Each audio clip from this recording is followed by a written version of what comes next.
Yeah, some breaking news. I've just seen a tweet from David Ornstein, and it's off subject, but I think it's very relevant. Arsenal defenders William Saliba and Zinchenko out for the rest of the season.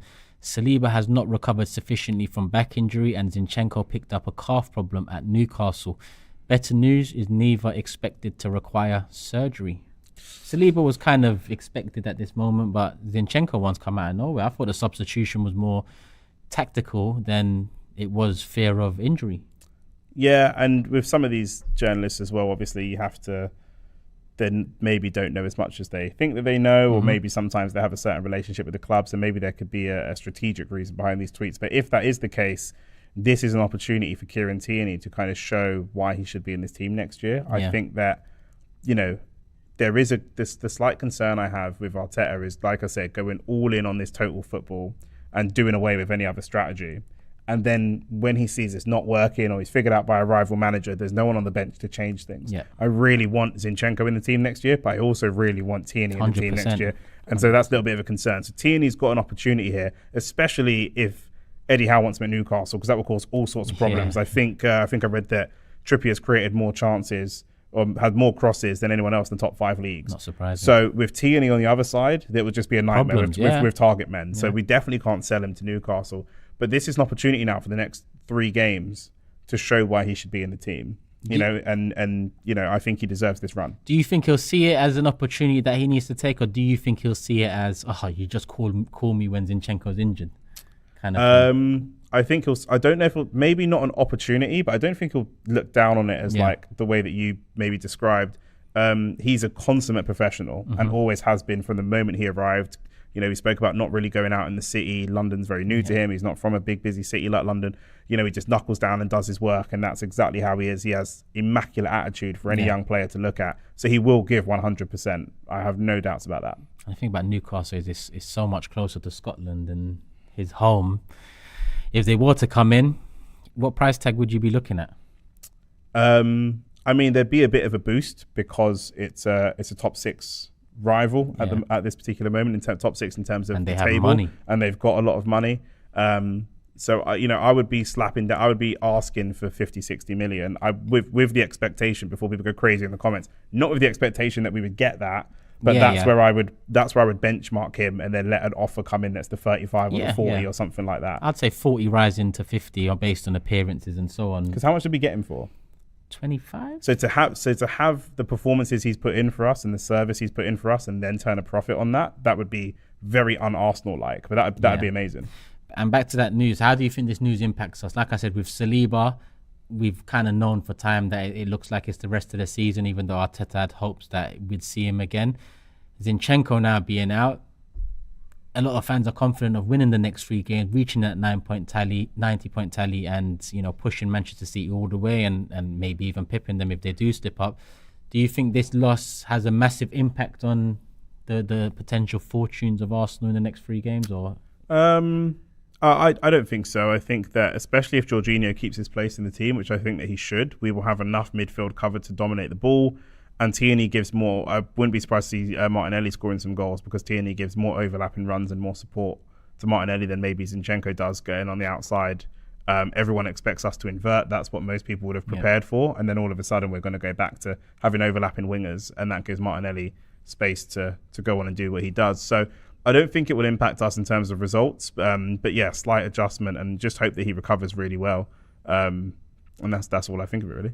And I did read that Kivior has played left back a couple of times in his career.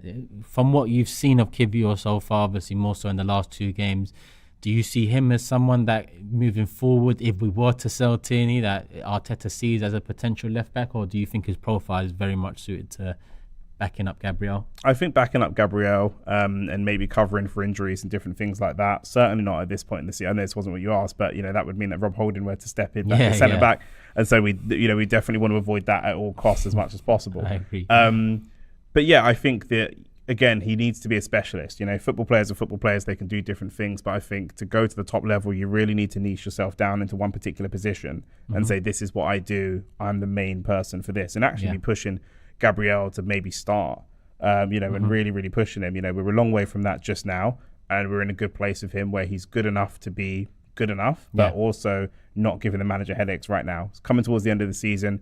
He'll have a big pre-season and he'll be pushing Gabriel and have lots of opportunities next season. And it's just come to my mind. We talked about Martinelli having signed the contract this season. Saka pretty much done, just waiting for an announcement. There's one player left in terms of young players that need to sign contracts. William Saliba, he's been ruled out for the rest of the season. He's had a great first season at Arsenal, so young but so important already. How confident are you that we will get a deal done with Saliba?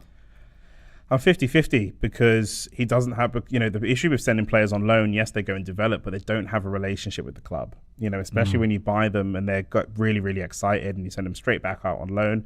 I think he needed the loan. We know that Arteta often loans people out not for football purposes, but to loan out for personal reasons, to develop as a person, stepping into the shoes, especially in England, the media is a little bit different. The football frenzy is maybe a little bit different, and especially being at a Big Six club.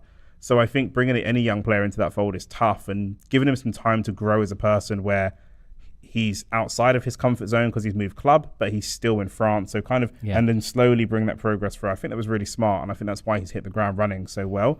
But hopefully being second and being close, can Arteta sell them on the idea that we're going to be winning trophies? We were 8th, then we were 5th. Now we're second. Stick with us one more year and we should be winning a trophy. This next season is going to be so crucial for all of these different factors because the team looked almost burnt out on that 3-game run. The 2-0 win against Newcastle turned it around. If they deal with another disappointing season of just not quite, it doesn't matter if we get to the penalty shootout of the final and lose the Premier League on goal difference. It doesn't matter how close we get. Lots of these players will feel that burnout and say, actually, I need a change. This next season is going to be the one that has to get trophies. And I guess it's not necessarily a decision has to be made this summer because we've seen players at Arsenal go into their final year's contract, but Saliba will have a year left next season. He's now injured. He's been injured for the last 6 weeks or so. But you're 50-50 on it. Can you cast your mind back to maybe November, December times when you were maybe talking about Saka and Martinelli's contracts and how confident you were about those two? Were you always more confident about those two signing than you are Saliba, or was it 50-50 with all of them? I was always more confident about Saka and Martinelli signing. Martinelli would constantly talk about how much he loved the club. Saka's from the academy. And Martinelli's only ever played for Arsenal in Europe. And Saka's only ever played for Arsenal, period. So this is what they know. Saliba has come from the French league. He's done very well when he was there last season. I think it was Saint Etienne he was at last season when he was on loan. So he has more confidence. Marseille last season, maybe. Maybe you're right. It was Saint Etienne the year before. There you go. So he's played for a couple of teams in the French league.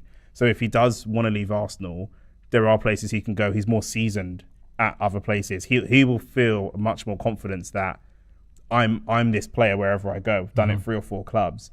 Saka and Martinelli might not feel that same level of confidence because this is the only place that they've done it.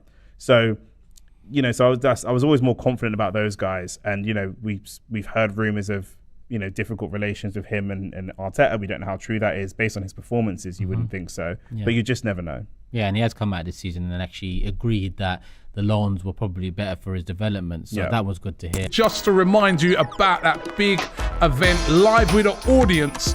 And if you want to be in the audience, click the link in the description and get involved. Tickets selling fast for that event on the 23rd of May at the Islington Assembly Hall right here in North London. We're going to have loads of guests on the day as well, talking about the Arsenal. You do not want to miss it, right? This podcast is a very special one. Over the next couple of weeks, we're giving away a couple of tickets to it as well. But if you want to join us, get your tickets. They are selling fast. Shop for AFTV merch at shop.aftv.co.uk. Subscribe to us on YouTube. Follow us on Instagram, Facebook, Twitter, TikTok, Snapchat, and Twitch. We've got content for every platform, so check it out.